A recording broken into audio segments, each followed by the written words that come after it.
19ஆம் தேதி சொந்த ஊர் விட்டுட்டு வெளியூருக்கு பழைக்க வந்தாங்க இல்லையா, மறுபடியும் அவங்க ஊருக்கு போய் ஓட்டு போடுறதுக்கு ஏன் பஸ் வசதி ஃப்ரீயா விடக்கூடாது? அதுதான் என்னுடைய கேள்வியா இருக்கு. 2024 நாடாளுமன்றம் தேர்தல் வருகின்ற 19ஆம் தேதி எல்லாரும் ஓட்டு போட அவங்கவுங்க ஊருக்கு போய் ஓட்டு போடுவாங்க. ஆனா நிறைய பேர்கிட்ட ஓட்டு போட காசு கிடையாதுங்க.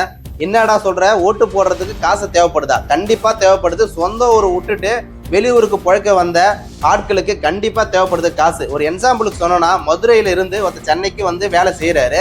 அவர் இங்க தங்கி வேலையும் செய்யறாரு. தேர்தல் ஆணையம் 19ஆம் தேதி ஓட்டு போடலான்னு அறிவிக்கிறாங்க. ஆனா இங்கிருந்து போய் ஓட்டு போடணும்னு இவருக்கு ரொம்ப ஆசை தான். ஸோ மக்களும் பார்த்தீங்கன்னா ஓட்டு போட மிகப்பெரிய ஆர்வமாக இருந்துட்டாங்க. ஆனா தேர்தல் ஆணையம் என்ன சொல்லுதுனாக்கா, 100ல 70% பார்த்தீங்கன்னா ஓட்டு போடுறாங்க, மீதி 30% ஓட்டு போட மாட்டாங்க அப்படின்னு சொல்றாங்க. நண்டி எதனால அந்த 30% ஓட்டு போட மாட்டாங்கன்னு பார்த்தீங்கன்னாக்கா தெரிய மாட்டேங்குது. ஆனா அந்த 30% எதனால ஓட்டு போட மாட்டாங்க, என்ன காரணம்? இவங்க போய் ஓட்டு போடாம சோம்பேறித்தனமா இருக்காங்களா? 70% ஓட்டு போறாங்க இல்லையா, அவங்கள விட்டுருங்க. மீதி 30% ஓட்டு போடாம இருக்காங்களா, அவங்க ஏன் 30% அவங்க ஓட்டு போட மாட்டாங்க, என்ன காரணம்? உண்மையாவே சொல்றேன், அவங்களாண்ட காசு கிடையாதுங்க. அதனாலே அவங்க ஓட்டு போட பாத்தீங்கன்னாக்கா போறது கிடையாது. இதுதான் உண்மை கூட. எதனால அவங்க கிட்ட காசு இருந்தா ஓட்டு போடணும், என்ன காரணம்? இதனால புதுசா இருக்குன்னு நினைச்சீங்கன்னா தயவு செய்து வீடியோ லாஸ்ட் வரைக்கும் பாருங்க. ஸோ எல்லாருக்கும் தெரிஞ்ச உண்மைதான், யாரும் இதை பத்தி பேசவே இல்லை. ஆனா முறையாக நம்ம தான் பேசுறோம். தயவு செய்து வீடியோ லாஸ்ட் வரைக்கும் பாருங்க, தெரிஞ்சுக்கலாம். வாங்க வீடியோக்குள்ள போலாம். செய்திகளை உடனுக்குடன் தெரிந்து கொள்ள உடனே சப்ஸ்கிரைப் பண்ணுங்க. ஹாய் ஃப்ரெண்ட்ஸ், எல்லாருக்குமே வணக்கம். இது வரலாறு பேசுவோம். 2024 நாடாளுமன்ற தேர்தல் வருகின்ற 19ஆம் தேதி மக்கள் அனைவரும் போய் ஓட்டு போடுங்க. உங்களுடைய உரிமை யாருக்கிட்டையும் விட்டு கொடுக்காதீங்க. யாராவது காசு கொடுத்தாங்கன்னா தயவு செய்து வாங்காதீங்க. அப்படி காசு வாங்கினாலும் யாருக்கிட்ட இருந்து காசு வாங்கினீங்களோ அவங்களுக்கு ஓட்டு போடாதீங்க. ஸோ யாரு நல்லவங்கள பார்த்து ஓட்டு போடுங்க, ஓகேங்களா?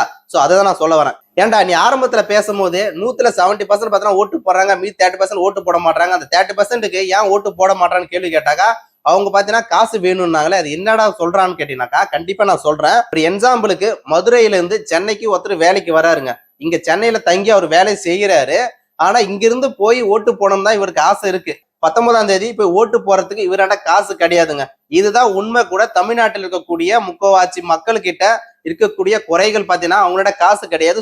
நிறைய பேர்கிட்ட நம்ம கேட்டும் பார்த்துட்டேன். என் ஃப்ரெண்டு சர்க்கிளே சொல்லியிருக்காங்க நிறைய பேர், மச்சான் எனக்கு வந்து ஓட்டு போடணும்னு ஆசையா இருக்கு, ஆனா என் சொந்த ஊர் பாத்தீங்கன்னா மதுரை, நான் மதுரையில இருந்து பழைக்கிறதுக்கு வந்திருக்கேன். ஆனா இங்கிருந்து போய் என்னுடைய உரிமை யாருக்கும் விட்டு கொடுக்கூடாதுன்னு தான் நினைக்கிறேன். ஆனால் நான் என்ன பண்றது எனக்கு தெரியல. எனக்கு வந்து வேலை செய்யற இடத்துலயும் பாத்தீங்கன்னா ஒரு நாள் தான் லீவு கொடுக்குறாங்க, மறுநாள் லீவு கொடுக்க மாட்டாங்க. அப்படியே அந்த ஒரு நாள் லீவு கொடுத்தாலும் சம்பளத்துல கட் பண்றாங்க. இது வந்து என்ன மாதிரி ஸ்ட்ராட்டஜின்றது தெரியல. இது வந்து அது ஒரு பக்கம் இருந்தாக்கா, இங்கிருந்து போய் ஓட்டு போட்டு வரணும்னாக்கா சும்மா பஸ்ல ஏத்தின்னு போவாங்களா? இங்கிருந்து போறதுக்கு 1000 ரூபாய், வரத்துக்கு 1000 ரூபாய் கிட்ட செலவாகுதுரா. நான் என்ன பண்றது எனக்கு தெரியல. அதனால இந்த ஓட்டு போட நான் கண்டிப்பா போகலன்னு சில பேர் பார்த்தா சொல்லிக்கிட்டு இருக்கிறாங்க. இதுதான் உண்மை கூட. நிறைய பேர்கிட்ட போய் சொந்த ஊர் போய் ஓட்டு போட்டு வரத்துக்கு காசு அவங்களோட கிடையாது. ஆனால் நான் என்ன சொல்றேன்னாக்கா, 19ஆம் தேதி ஓட்டு போறதுக்கு மட்டும் மக்கள் அனைவரும் சொந்த ஊருக்கு போய் ஓட்டு போட்டு வாங்க. அன்னைக்கு பஸ் வசதி பார்த்தீங்கன்னா ஃப்ரீன்னு ஏன் தமிழக அரசாக இருக்கட்டும், மத்திய அரசாங்கமும் தமிழ்நாட்டின் அரசாங்கமும் இந்த ஒரு முடிவை ஏன் பேச மாட்டாங்கன்னு கண்டிப்பா நம்மளுக்கு தெரியல. மக்களை நீங்க முடிவு பண்ணி சொல்லுங்க. நான் பேசுனதுல எந்த அளவுக்கு உண்மை, எந்த அளவுக்கு போய், மக்கள் ஏன் அந்த 30% ஓட்டு போட மாட்டாங்க என்றது நல்லாவே தெரிஞ்சிருப்பீங்க. மக்கள் அனைவரும் போய் ஓட்டு போடுங்கன்றதா என்னுடைய கருத்தாவே இருக்கு. நிறைய பேரு என்னுடைய ஓட்டை இன்னொருத்தர் திருடி போட்டுறான், நிறைய கள்ள ஓட்டாவை பார்த்தா போட்டுறாங்க அப்படின்னு மிகப்பெரிய குற்றச்சாட்டாவே வைக்கப்படுறாங்கல்ல. அப்ப இந்த குற்றச்சாட்டை வைக்கிறதுக்கு தமிழக அரசாங்கம் இருக்கட்டும், மத்திய அரசாங்கம் இருக்கட்டும் என்ன ஸ்டெப் எடுத்திருக்காங்க பாத்தீங்கன்னா ஒண்ணுமே இல்லை. இப்ப அந்த 30% ஓட்டு போடாம இருக்காங்கல்ல, அந்த 30% ஏன் அவங்க ஓட்டு போடல, என்ன காரணத்துக்கோசம் ஓட்டு போடல, அதாவது இவங்க சிந்திச்சு கேட்டிருக்காங்களா? அதுவும் இல்லை.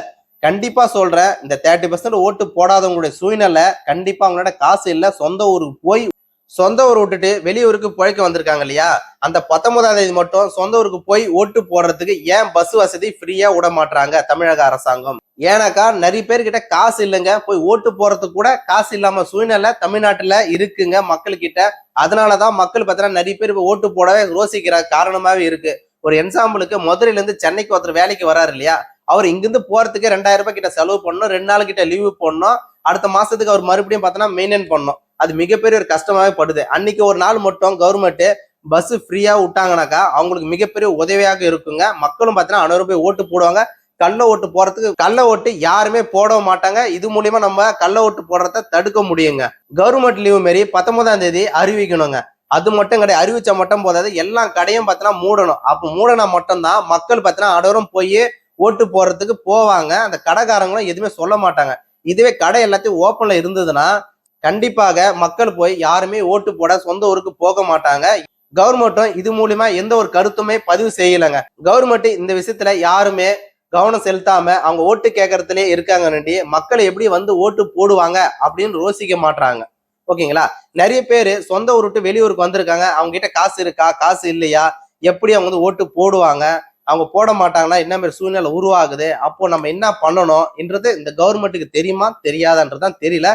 எனக்கு தெரிஞ்சது நான் எல்லாத்தையும் நான் சொல்லிட்டேன். நான் பேசுனது அனைத்துமே என்னை சுற்றி உள்ள நண்பர்களை பார்த்துதான் நான் இதை பேசுறேன். தப்பா இருந்தா என்னை மன்னிச்சிருங்க. ரைட்டா இருந்தாக்கா தயவு செய்து எல்லாருக்கும் ஷேர் பண்ணுங்க. தெரிஞ்சுக்கிட்டோம். உங்களின் ஒருவனாக பேசுகின்றான். என்றொன்றும் உங்களோட இணைந்திருக்க என்னோட சேனலை மறக்காம சப்போர்ட் ஆதரவு கொடுங்க. அனைவருக்கும் ஷேர் பண்ணுங்க. நன்றி. செய்திகளை உடனுக்குடன் தெரிந்து கொள்ள உடனே சப்ஸ்கிரைப் பண்ணுங்க.